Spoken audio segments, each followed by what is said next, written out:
இப்போ ஒரு லாவாக பார்த்துட்ருக்கோம். ஸோ இதில் வந்து 3வது லா என்ன அப்படின்னா மர்ஃபீஸ் லா.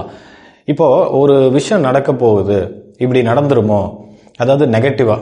இப்போ பொதுவாக நம்ம ட்ரேட்லேயே எடுத்துட்டோம் அப்படின்னு சொன்னால் லாஸ் ஆயிருமோ அப்படின்னு தான் நம்ம நிறைய பயப்படுவோம். அதே மாதிரி லாஸ் ஆகும்.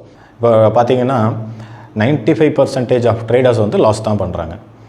அப்போது இந்த 95%ல் மொத்தமாகவே பார்த்திங்கன்னா ஒரு 100% ட்ரேடர்ஸ்க்கே ஒரு பயம் இருக்கும். அதில் அதிகம் பயப்படுறதுன்னு வந்து பார்த்திங்கன்னா இந்த லாஸ் பண்ணுறவங்க.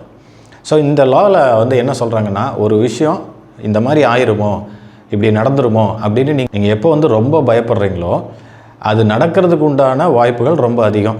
சொல்லப்போனால் இந்த லா ஆஃப் அட்ராக்ஷனில் இந்த ஈர்ப்பு விதி அப்படின்னு சொல்லி நீங்கள் படிச்சிருப்பீங்க.